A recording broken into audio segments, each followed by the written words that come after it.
Claudine Hemingway is a descendant of famed writer Ernest Hemingway. We bumped into each other at a party and decided to team up and dive deep into French history, but with a twist, by bringing a spotlight to those lesser known creatives in France. This is History with a Hemingway.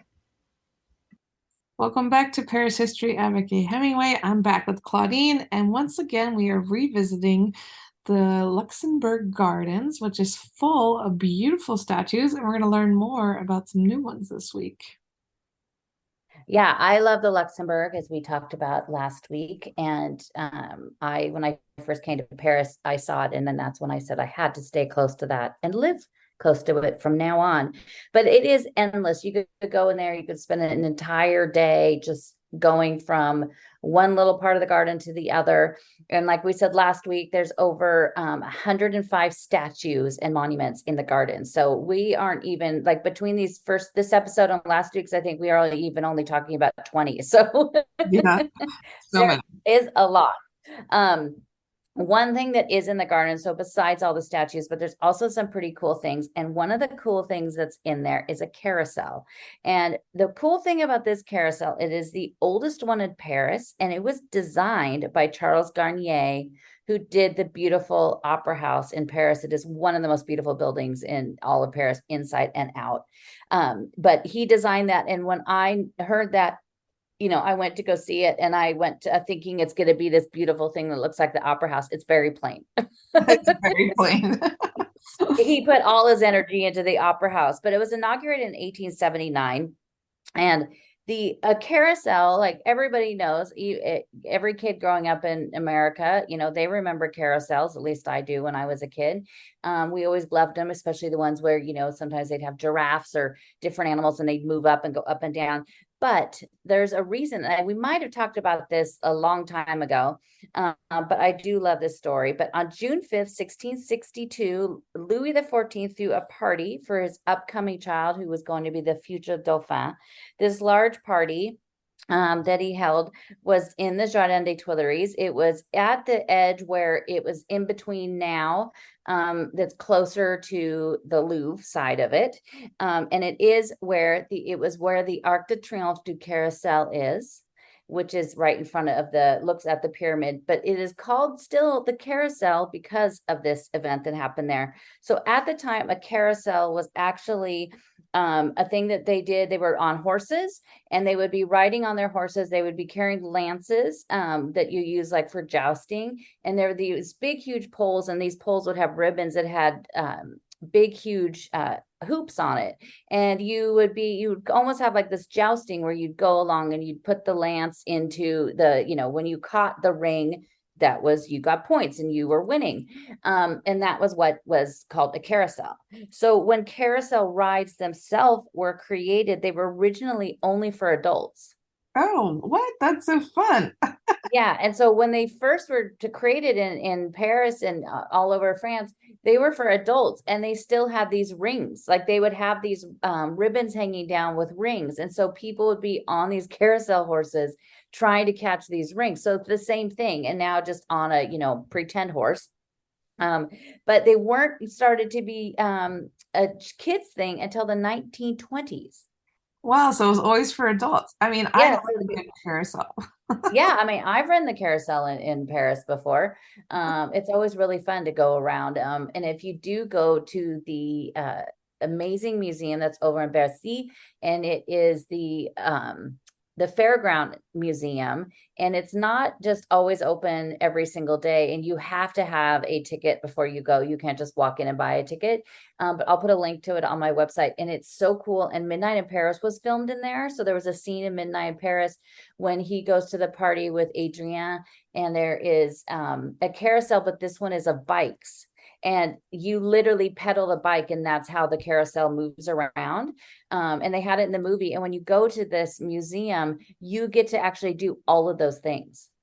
Oh, that's so fun. I love that place. I've been there one time, and it is really beautiful inside. It is so much fun. And I went there by myself, and everybody was a family. And I was like, Like what? Like What's the big there deal? was all these little kids in there with them, and I was like, I should have brought like my friend Sylvan's daughter or something. Bring a child.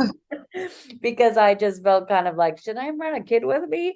But you don't have to. You don't have to. But it is really cool. It's really well done. They're fantastic. You go with a group and a guide, and they're always really fun. And so it's a really cool place to go see. So you get to see some of these kind of that same idea from back then.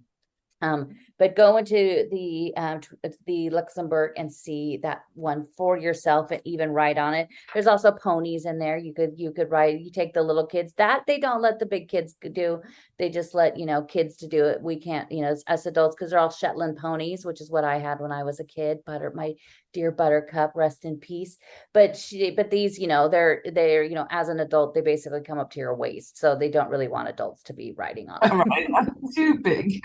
Yeah, but we're on the side of it. We're actually on the western side of the garden still, which is where we were last time. And this is kind of more towards right outside from the carousel. And there is a sculpture there by Zakin, and it's called La Poète. It was added in 1991 to replace a statue that was there before that was dedicated to Eustace Lesueur. The statue itself is because it was done in 1991. It was originally created in 1945. Musée Eustace Zakin, we're actually going to mention him next week, but there's a museum really close to the garden there. That's actually free. And he does these really cool pieces. There's another piece that he does that's right outside the Saint-Germain-des-Prés church. And so it's almost kind of cubist. It's almost like a cubist painting by Picasso. But it's always really interesting to see his stuff. But it's dedicated for Paul Orlin, who was a poet that was born in 1895. And on the sculpture itself, get as close to it as you can, because he actually inscribed poetry onto the metal. Oh, wow, that's cool. Yeah, it's really cool. And then right around the corner from there is a woman that we have talked about before, the Comtesse de Séjour. This is exactly how I found out about her, so we could do a podcast. The first time I was like, who was this? She was actually born in St. Petersburg, Russia. She moved to Paris with her family and later married a gentleman named Eugène Ramon, who was a Count of Séjour. They had 7 children, and at 50 years old, she began to write stories for her grandchildren that were published. She would write them until the end of her life at 74 years old, and I will link to that episode we did over a year ago. She was amazing because she basically was the very first woman to actually be able to live off and actually make money on her writings. And this was long before you had all these other women that like George Sand and those people that were trying to do that. And at first having to, write under pen names. So she was very, very smart in how she was able to parlay all this stuff so she could make money on it. But she's a fascinating woman. Around the corner is also one dedicated to Watteau, who is the artist who I also love. He's got some really great pieces that are in the Louvre. He is of kind of that Rococo, which is very flowery and, very big flowy dresses, really beautiful. This one is done in marble, but it also has tin on it as well. It was done by Henri Desiré Goutet. He also did those great lampposts with the kids on it that are on the Pont Alexandre Trois, the little kids, like the ones holding what looks like, it's an oar, but it looks like a guitar. Yeah. But he was, Baroque and Rococo for that period of time, and he really loved to capture the fêtes galants, which were really made famous under the end of Louis XIV and under Louis XV. The Pilgrimage to Citeaux is one of his famous paintings that he did, and that is one that Debussy, the composer, used to go to the Louvre and visit all the time and would write actual pieces to go with these paintings, which is just fantastic. And I think we even talked about that one of the episodes we did about the Louvre. Yeah, I think I remember something about that. Yeah. I love it. I always go in there, and I've made videos of the painting played to the music that's attached to that painting, and it's always really fun to see. And there's always people, that part of the Louvre, it's on the second floor of the Sully wing. It's always people are lost on that side, and so there's always people like, what are you doing? Because people walk through are basically like just quickly walking, trying to figure out where the Mona Lisa is. Quickly walking, like, how do we get to the Mona Lisa? Yeah. And I'm like, I am trying to create art here. You also have a statue to Charles Baudelaire. That's a bust of him. Baudelaire, this was done by Pierre Félix Massot in 1933. He was born in 1821, and he was known for his Flowers of Evil, but we also talked about him before when we did one about Jean Duval, who was his long mistress, where they had that very tumultuous relationship. I like the mistresses the best. I know, we love the mistresses and the courtesans. A beautiful one that's nearby there is the Nubian lion. This was done by Auguste Kahn in 1870. He made this because it was when this lion was one of the extinct largest lions in the world. It's actually, I love lions. I just always want to be like, oh, they're so cute and cuddly. But if you did that, they'd bite your face off. He grew up working in his family's butcher shop. But he gave it up to study anatomy of animals, and then he would go to the Jardin des Plantes Zoo with Barye and Delacroix to study them. I love that. And they did such cool pictures too. They did like amazing pieces, and some of Cannes, his lions are also on the Louvre on the outside, on the Seine side. There's two of his lions that are there. And then, of course, Barye's are there as well. But right next to that, and I always look at, it's so funny how they kind of place these in earshot of each other. There's also one that's the Herd of Deer. This was done in 1891 by Arthur Jacques Leduc. And it has two little fawns that look as if they just heard something. And the mother that is there kind of, protecting them. And it's like, do they hear the lion? Because the lion's going to come and eat them. What the heck? My favorite thing is at Fontainebleau Castle, there's like carvings of dolphins in the ceiling, but they didn't know what dolphins look like, and they're like all funny looking. That's what is like you see that like the ones of the on the Pont Neuf, and you have a bunch of those because of dolphin in French is dauphin, and the son of the king is dauphin. And so that's why you have them on the Pont Neuf. But it is funny because they don't look like, they just have these, like their faces are like 10 times larger than what a dolphin's would be. Yeah, they're so funny looking. Yeah, they're really it's really interesting to see those. We're going to kind of go around the corner and head over towards the center where the basin is. And over there are a couple of different statues that are around there. There's one called Valida by Hippolyte Mandron in 1839. It was inspired by the martyrs that Chateaubriand wrote. And it's a description of this young girl. In his description was this young girl that was sent to a prison because her father was there. She fell in love with the jailer, and she ended up being released from having to be there because her father was like, we're living at the prison, and he released her, but then she ended up falling in love with an inmate. I mean, it's like literally like it's like out of like history of today. Jerry Springer. It's very Jerry Springer, Hallmark movie-ish maybe. But above that, of course, you have there's the 20 illustrious women in French history, which we have done episodes about, and we'll put links to those. Those are two separate episodes. One's on the east side, one's on the west side, that goes through the story of each of these 20 women. They're absolutely amazing.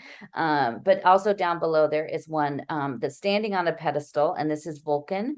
He is the god of fire by Charles Antoine Bridon. He is presenting his goods to be forged. He's also kind of, of course, because he's kind of the emblem of blacksmiths everywhere. There's also Calliope, who is the eldest of the muses, and the muses, of course, were the daughters of Zeus, and I love them because, as everybody knows from the greatest movie ever made, Xanadu, Olivia Newton-John plays a muse. I'm obsessed with the muses because of that. There's some beautiful paintings of muses in the Louvre that I've literally had on my list for 3 years to write about and to do some videos, so I do need to do that. But this one is a really beautiful one. She's the goddess of music, singing, and dance.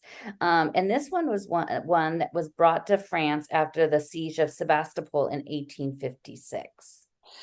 The siege of Sebastopol. How many sieges have there been? I feel like There's a lot. Yeah, There's a lot. And usually when it says it was brought to France, it was somebody stole it, I'm sure. yeah, exactly. Stolen Yeah. goods. Yeah. In the very center, if you're looking towards the basin, the wonderful basin that has the boats, there is right before that. And if you're standing up above, that's always like if you are in there those few minutes that they're yelling at you and telling you to get out before the sun sets. If you look up, there's this very, very tall column. And on the very top of that is David vanquishing Goliath. He is standing up there, and this is a great spot to be able to see the Eiffel Tower, and you could see the tops of Saint-Sulpice. It's a really great view, but this one was the one that was copied from a statue going back to the 1500s. It was recast again in 1993. But it's really great because you just get to see this amazing view towards the Eiffel Tower from up there. Down there is the basin that I mentioned, and I do love that little basin that's right there. And it's always so fun to go on a nice sunny day. And it's October, we have those beautiful warm days in Paris, and so usually all that stuff is kind of put away, and they don't have because that stuff, the boats, they'll have them during the winter, but on the weekends, but not usually during the week. But the weather was so beautiful, like high 60s, mid 70s. They still had the boats, which is always fun to watch the little kids, but just stay alert because those kids, if you've seen those boats, they also come along with like about a 6-foot dowel, and these little kids, that these dowels are sometimes 3 times bigger than they are, run with those things. And they're just like, I've gotten smacked in the back a couple of times by You get whacked with a stick as you're hanging out in the park. So just keep alert. But those boats first appeared in 1927. A gentleman named Clement Pandot had a small store selling those wooden boats on the Rue Visconti, which is one of my favorite little quiet streets. It's right off the Rue de Seine and the Rue Bonaparte in between there. And it's a great street that we talked about actually a couple weeks ago, because that's one that Delacroix and Monet and all these great people lived at one point. But he contacted the French Senate, and the French Senate is there in the Palais de Luxembourg, and they oversee the entire garden as well. But he contacted them in 1927 saying, hey, I've got these boats and you have that huge basin, could I maybe rent these boats out? And they said, well, sure. So Mr. Clement would make these boats out of wood, and his wife would sew the little wind sails on them, and they would take them there and have them in the garden. And supposedly it's still the same. It's in the 3rd generation of that family that still does that. I didn't know it was all one family. That's really interesting. Yeah, and some of the boats and I talked to the guy that was there one day, and I really actually want to rent one of the boats, but you only ever see kids doing it. But some of the boats are actually the originals from almost 100 years ago. What? Oh, wow. Yeah. They really like withstand time. Yeah, and they have like it gets pretty windy there. And there are sometimes you see ducks in there, but there are also these great big fish. They remind me of like koi fish that you'd always see like in Hawaii, those great big ones, but they're not in bright orange and those kind of colors. They're big black ones. And sometimes you see the kids with those sticks whacking the fish. Yeah, like watching. I'm like, hey, keep an eye on your kid. Don't let him just bash those poor fish that are just swimming in the pond. Who's watching your kid? I know. So, but also one of the most famous things I think in that park that everybody loves are the chairs. And those chairs, they're actually called the Luxembourg chair. They were first going back to 1923, so they're almost 100 years old. These are Luxembourg green chairs. They could be found all over the garden. Originally, the chairs, they were much smaller chairs, but you had to rent them. So anytime you were in the garden, you want to sit, and it was only a couple, a few cents to get these chairs. But now you do not have to. There are 3 separate types of chairs. There's one that's kind of a straight back. There's a straight back with arms. And then there's one that's kind of lays back. And there's this great book by David Downey that he wrote called Paris, Paris. And there's a whole chapter that he wrote. It's all just kind of these little vignettes about Paris. They're really great books. He did one where he spent the entire day in the Luxembourg from the time it opened to the time it closed. And he said by the end of the day, he could spot exactly which chair people would go to. Like he'd be like, the way that person walks, they're probably the straight back chair. What? Yeah. And so I'm the straight back with the arms. There is the one that leans way back, and a lot of people, they really love that one. But I guess if you were going to sit back and like just wanted to, get some sun, but I usually out there, sometimes I even take my laptop, or I'm writing or I'm reading something. So I like to sit more upright. But they're great. They also have the same chairs in the Tuileries. You see them in a couple places around Paris. You can actually buy these chairs. They have tall ones that are like bar stools. You can find them online. I'll find the link and put it on my website, but and they are expensive. Expensive. Yeah. So don't try to take any of them. I'm sure they would see you if you tried to walk out of the garden with them, but they're really cool chairs. I love that color. And nothing is better than finding one of those chairs and hanging out over by the Fontaine de Medici, which is one of the most beautiful. But when you walk up to the very top, at the upper platform, we already talked about all those wonderful ladies, the 20 different ladies. But if you walk up to the side, if you're looking like you're going to go on the path right towards the Pantheon, go to your right just a little bit, and there's another small side path. And right there is a statue that I love. And it's because, of course, it includes somebody that I try to get into every single episode. And I'm not even trying to put him in the episodes. Like, I'm not even finding a way. He just appears. But there's a great statue by Zachary Estru, and it's called Le Marchand de Masques, and it's the mask seller. And it's this great little guy, this little boy. And on the bottom of it, there are different masks of famous authors, also different composers, and they're right around the bottom of it. And it includes Caro, who was a artist, Alexander Dumas, Carpeau, Berlioz, Faure, Delacroix, also Balzac, and then Barry de Orville. And in his hand, he's holding one mask high up into the sky, and that one is of Victor Hugo.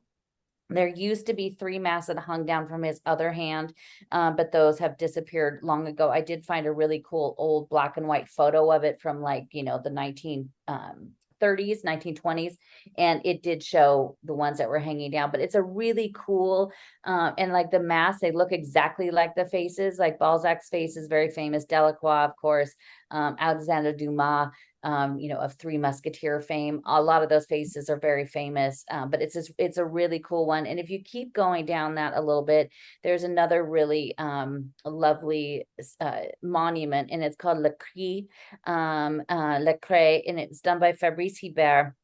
And this was done and put in 2006. It was to commemorate the abolition of the slave trade.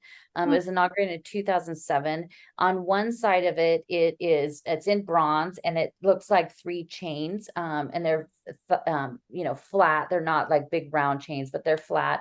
And at the very top, the top chain is about the abolishment of slavery. The middle one is the fear of modern day slavery or entrapment. And then the bottom one is actually down into the ground. And that one is kind of about its roots, the roots of, representing the roots of slavery. There's words on it that were done all that came from the pieces that were from the Senate decree that abolished slavery that are on all of it. One side it is bronze, but on the other side it's kind of white, and it has painted what looks like red veins going through it. And so it's really beautiful. Every year in May, around the day that they actually acknowledge, to say, to remember that. It is closed because it is the Senate there, but the president of France comes, and I had a tour one day, and that part of the tour was to go through there, and we could not get anywhere near the entire Luxembourg because the president was coming. President always ruins everything. I know. I was like, why can't I be in there?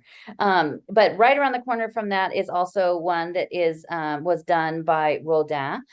This one is for Stendhal. Henry Byle, who went by Stendhal, he was a writer, had a big love of music. And so Mr. Rodin was asked to do this little kind of round medallion of him. And then down the corner, we mentioned her earlier, but there's one that was George Sand. The statue of her was done by Francois Léon Sicard. It was inaugurated in 1904. And it's in marble. It was the original plaster was seen in 1904, and then the state commissioned to do it in marble. But George Sand is seen in a big full dress, which most people know George Sand as being one that wore pants when you weren't allowed to, if you remember when we talked about her. And then she, you were supposed to actually get a permit to be able to wear pants A in permit. public. And she was like, screw that, I'm not getting a permit, I'm just wearing pants. We've come so far. We've come so far, but that law only went away in like the 1970s. What? Oh my gosh. It took But nobody followed it. I mean, I don't Rose Bonheur, who we love, who we talked about, that there's an amazing exhibit dedicated to her at the Orsay that it goes through January. You have to go see it. I just the whole time was smiling because there's these pieces that we talked about in the podcast. And I need to write and share about that. It's a really, really cool one. But she did the same thing, because she was in these barns and stalls and just in the muck. And of course, being in a dress wasn't really the way to do it. But it's just funny that back then you weren't allowed to actually wear pants. It's just crazy to me. I love wearing pants. Yeah. I know.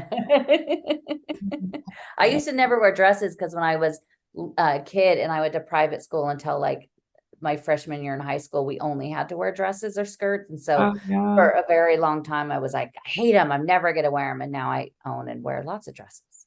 Well, I prefer dresses now that I've grown in my waistline. I'm like much more comfortable than pants. More comfortable. Yeah. Yeah. But luckily you don't have to have a permit to wear them. Yeah. Thankfully. Yoga pants all the way. Well, guys, I hope you enjoyed today's episode. Make sure you tune in next week where we're going to carry on about the Luxembourg Gardens and teach you some more about the statues and the history there. And check out Claudine's website, ClaudineHemingway.com. Thanks for listening today, guys. If you're interested in learning more about Claudine, her tours, history, and the beautiful photographs that she posts all over Instagram, tune into her website, ClaudineHemingway.com.